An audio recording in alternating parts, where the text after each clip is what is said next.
Thank you for staying with us thus far. Like your heart or your liver, your skin is an organ. In fact, the largest organ in your body.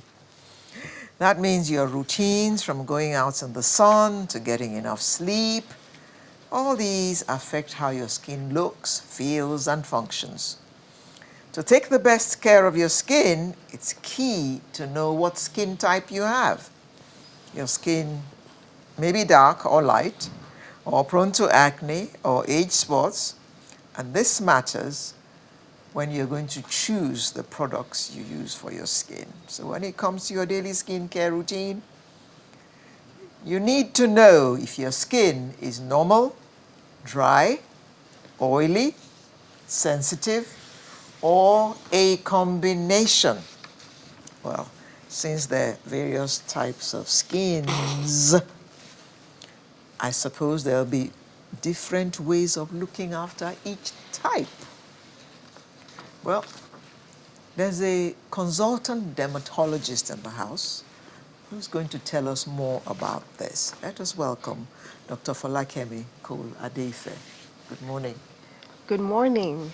Thank you for joining us today. It's always a pleasure to be on the show. Thank you for all you do. Thank you.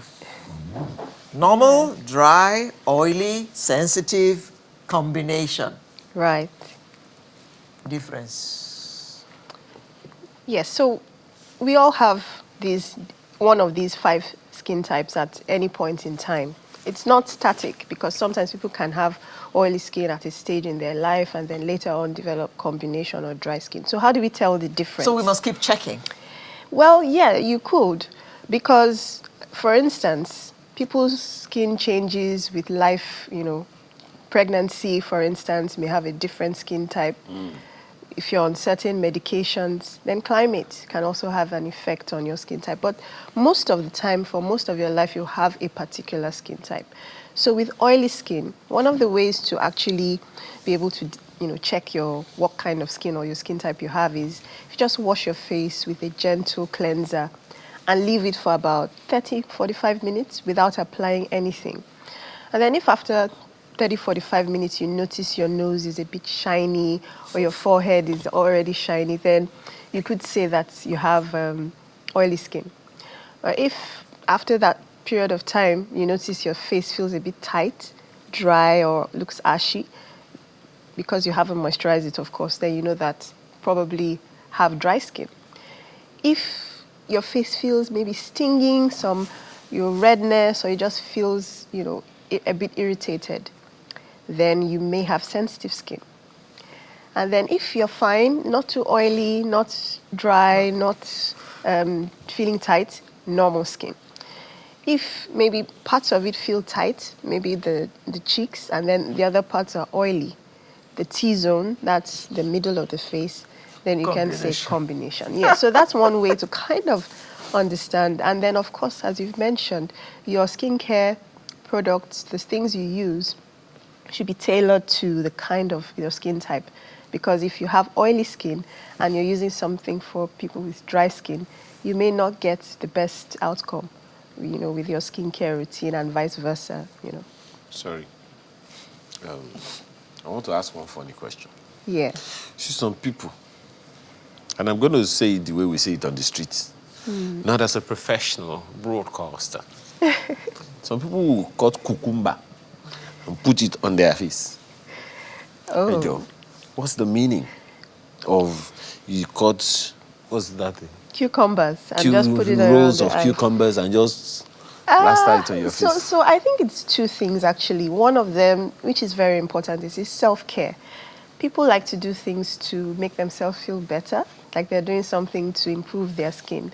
And actually, cucumbers on the eyes are not, they're not bad because they're very hydrating. And the skin around the eyes is quite thin. So putting cucumber on the eyes probably may hydrate the skin around the eyes. It's pretty much one of the most harmless DIYs that you can do. Some I always recommend, I always discourage. For instance, lemon. You don't want to put lemon on your face, especially in Nigeria where we have heavy sun. Why would I even put ordinary lemon on my tongue? Much less my face. Some DIYs can be very harmful to the skin. They can cause increased risk of skin burning, and darkening of the skin. But I think cucumbers is pretty much harmless. I think it probably just hydrates the eyes and just makes you feel like you're giving yourself a mini treat. Talking about hydration, I see that one of the things that we're told to do is to clean the face daily. And then we're also told to hydrate the skin. Ejo, what's the difference? Okay, Am I not going to use liquid for both? Yes. So I always say there are 3 basic steps for good skincare or a skincare routine. There are other steps, but these 3 are for everyone. And that's to cleanse, to moisturize or hydrate, and protect. So when you wash your skin, you use cleansers. And sometimes these cleansers can be... you use soap. Yes. So soap is a type of cleanser. That's what you use. So there are many types of cleansers. Under cleansers, you have soaps. You have soap-free cleansers like Sindets. You have micellar water. So these are types of cleansers. Now, with soap, I don't particularly recommend people use regular soap because it's very alkaline. It has a high pH, and our skin has a low pH. The pH of the outer surface of the skin is 5 pH. It's acidic range, between 4 and 6 for healthy skin. But the pH of soap is 10, 9, 11. So it tends to dry out the skin a lot more. So what should we use to wash our skin? So there are what we call, which are becoming a lot more common, particularly in the Western world. We're just catching up on that here. We have what we call soap-free cleansers. These are cleansers that they are not chemically soap. That is soap made from sodium hydroxide and an oil to give you the soap. So that's that process of saponification. Saponification is the chemical process of making soap. Oh, it sounded like sakpa. But with that process, the soaps are usually alkaline. It's okay for people with normal skin. Can we get those soaps here? Soap-free cleansers, yes, there are soap-free cleansers available in Nigeria. They probably would not be referred to as soap. They would be called cleansing bars. There are quite a few. The only thing, which is some research I was doing recently, we don't manufacture them locally. So we're trying to encourage our local manufacturers to have more so they are more affordable and available. What about black soap? So black soap is also a form of soap, and it tends to be quite alkaline and drying. So for people with dry skin, sensitive skin, it's not ideal. But I know that our traditional methods of making it, they do sometimes add some hydrating agents to it. Things like, I think, honey, camwood, certain oils to try to reduce the dryness of black soap. So if you're a black soap person, it's better to have black soap that also have moisturizing agents or things that will reduce the dryness, because black soap is very drying. So I don't like to recommend it. But like I said, most of the time when you cleanse, you need something to then put back some of the moisture and the oil that you've taken off. Because just like you wash plates, when you wash them, it takes off all the oil and everything. And it's the same with the skin. But your skin does need some oil for it to function optimally. And that's where the moisturization and the hydration comes in after cleansing. So when you wash with soap or any other cleanser, you should moisturize. And then the type of moisturizer you use will be determined by your skin type. So if you have dry skin, you need a moisturizer that has a bit more oil content. If you have oily skin, you want something more lightweight with a water-based moisturizer. And if you have sensitive skin, you have to avoid like fragrances and extra additives that could irritate the skin, because fragrances tend to be irritating to people with sensitive skin. Is shea butter good for the skin? Absolutely. Shea butter is a fantastic moisturizer. It's also an emollient, which means that it helps to retain water or moisture in the skin. It also has a lot of antioxidants. Antioxidants are things that fight the damage, free radical damage. That is, when we have regular cellular processes, they produce byproducts that can be toxic to the body. And antioxidants mop up these free radicals so that they don't damage the body. So My producer says it makes people darker. Is that true? well, it doesn't make people darker per se. It just makes your skin healthier. But in some cases, maybe some types of shea butter may attract the sun more to your skin. And that may be why it tans. My challenge with shea butter is the processing. In a lot of places, the processing is not very hygienic. And then the packaging. Some people just throw it on the ground and sell it on the market, and it gets contaminated with germs. So if you must use shea butter, try to use shea butter that's properly packaged. Don't just buy it in the market that's on the ground, because we actually tested some and found, some harmful bacteria and fungi contaminating the shea butter because of poor packaging and poor processing. So what I do tell moms is, when you get home, just heat it in a pan for about 2 minutes, so that if there are any germs, they're killed off. Then you can cool it and then use it for your children. Okay. I hear there are three things that I would like you to speak to very quickly. Right. One, they say that balanced diet. Some people that like to eat chocolates, whether it is good or not for the skin. Number two, and I'm talking about nutrition, the things we eat, whether or not it is good, what to stay away from, before some people will say that you are spoiling their diet. Number two, hydration. When they say you should drink plenty of water, what's the effect on the skin?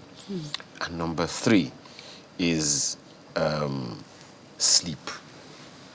Absolutely. So I always tell people that care of the skin starts from within. It doesn't start with what you put on your skin. It starts with what you put in your mouth and also your lifestyle.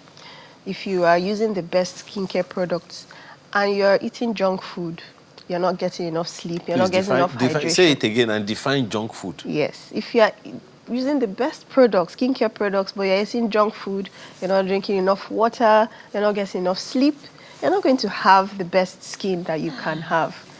I love that. Drink water. So with junk food, we talk about, absolutely, we talk about highly processed foods, extra processed foods, foods that, they have kind of taken off most of the nutrients, they are packaged, they have lots of preservatives. So, the chocolates, the crisps, the things we like to eat. Then a lot of junk food are the pastries. That's chocolate, but more. Chocolate, yes. So dark chocolate is good as long as it doesn't have too much of Someone's taking sugar. a swipe at me. As long as it doesn't? Dark chocolate is actually healthy. Please say that again. Dark chocolate. Okay, thank you. Do you like dark chocolate, man? Yes. Or you like chocolate? I like chocolate, but I don't eat dark chocolate. It's too bitter. Yes, it's an acquired taste, but basically even the things that we now are so used to are processed. That's the noodles, the pasta. Those things have very minimal nutrition. Our local foods are much more nutritious. The plantains, the yam, the vegetable soups, the amalas. Even gari, because it's fermented, so it has some probiotic properties. Pap. So I recently, was challenging people. Why do you people, put custard over pap? Pap is more nutritious by far than custard. Way more nutritious. Exactly. And so you want to make sure that your food is rich in fruits. Your diet is rich in fruits, vegetables. Okay. Yes, absolutely. Have some. Oh, thank you so much. Lovely grapes.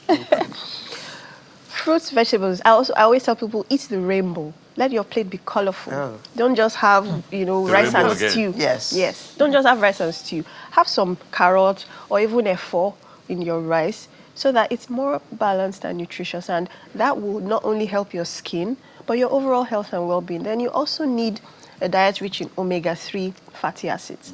Things in like oily fish. So our what we call Titus fish is a very good source of omega-3. Nuts, so cashew nuts, peanuts have omega-3. We include those in our diets. Those things help the skin barrier and help the skin to function a lot better. Are there times that someone is not supposed to have any of these nuts and all. I've If heard you have that. allergies, Okay. some people have nut allergies, fish allergies. How about if someone has any particular medical condition? So there are very few medical conditions. Some people say cholesterol, but now it's shown that the cholesterol in nuts and fish is actually helpful.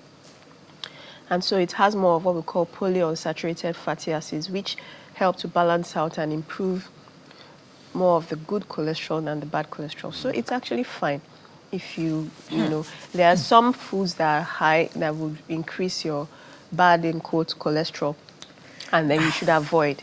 But I want to also talk about water, hydration. Hydration is very key for the skin because if you're dehydrated, your skin will also be dehydrated if your body is dehydrated. Water alone is not going to cure any skin condition, as some people say, that only water, but it will contribute to you having a healthy skin and improved skin tone and also texture. Okay. So that's very important. And then, of course, sleep is not called beauty sleep for nothing. Studies show that your skin repairs itself when you're sleeping. So if you don't get enough sleep, you won't get that amount of repair that you need for your skin.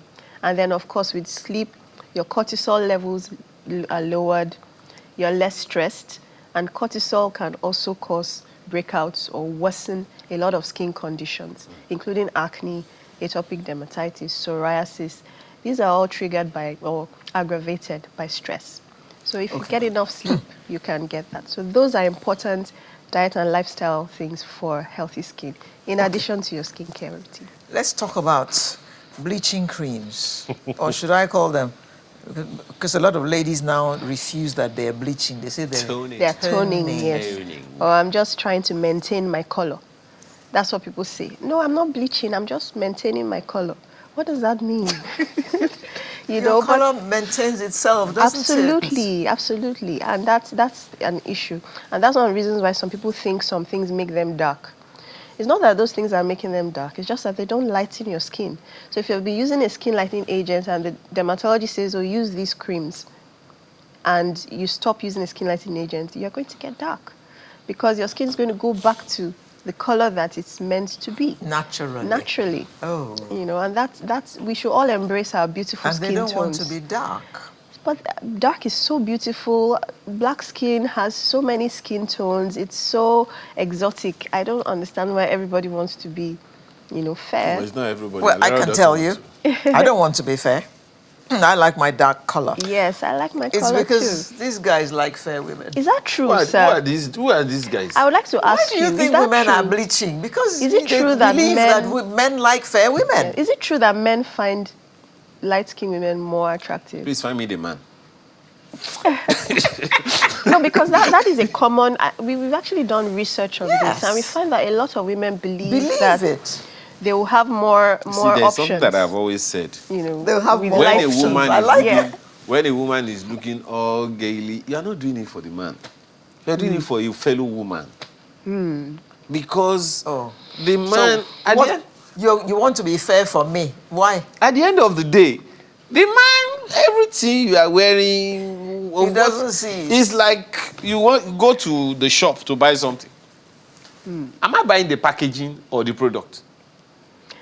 Well, in some ways, I think because people who are light-skinned have always received some degree of more attention and So favoritism how come from a very early age. How come albinos don't get that kind of attention? Well, I think with albinism is different. It's different because there's so much light skin that, you know, in our environment, when you are so different from the norm, although it's not right, some people may, you know, be taken aback by it.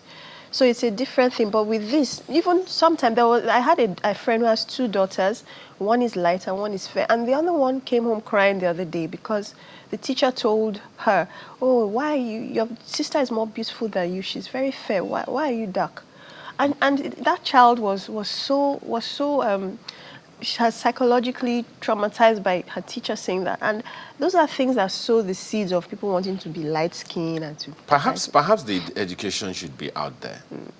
And then rather than lightening the skin, what we recommend is using sunscreen. Sunscreen is it will help you to maintain your color, if in quotes, if you really want to maintain your color. Please, let me ask you one important question before this segment is over.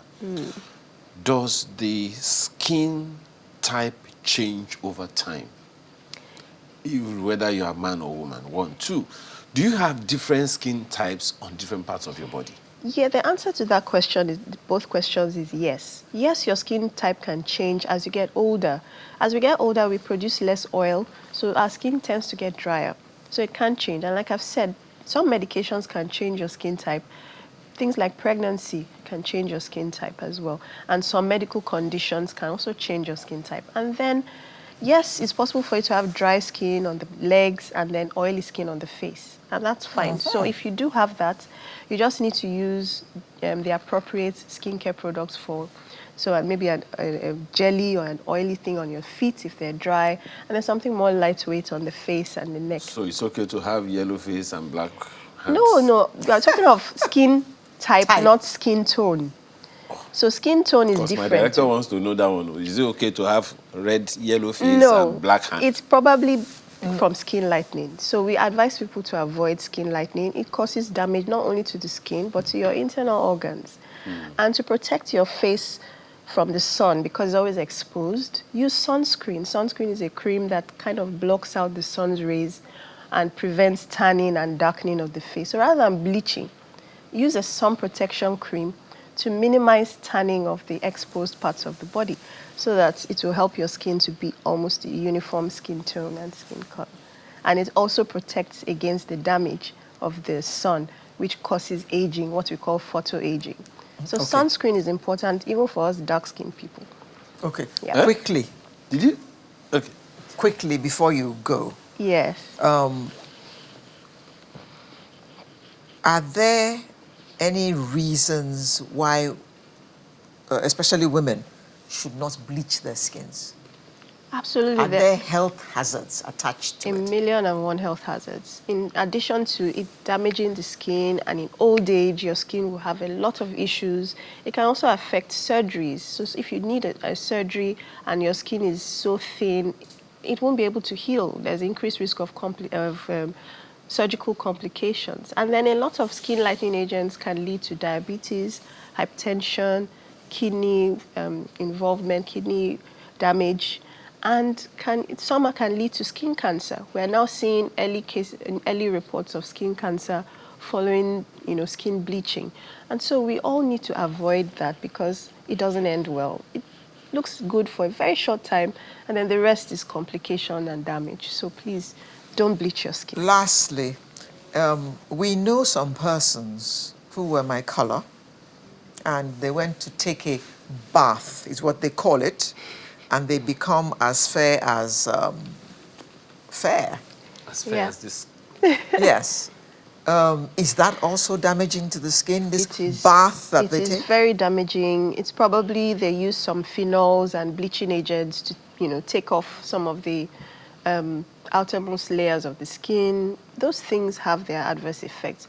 If you follow such people over a period of time, you see that their skin is damaged. It looks good only for a very short time. But this melanin is protecting, particularly for us that live in this part of the world with a lot of sun. Okay, can you recoat a skin you have removed the dark skin from? Well, yes, the skin is very forgiving. In most cases, the skin will come back to its normal, unless you've done it. Yes, and if you continue, it may be difficult to get your skin back. Dr. Falakemi Cole Adeife, consultant dermatologist, thank you very much for coming to talk to us about our skin today and how to look after our skin. Thank you for having me. Thank you. Sunrise will return with the home stretch in just a moment. Do stay with us. Having stayed...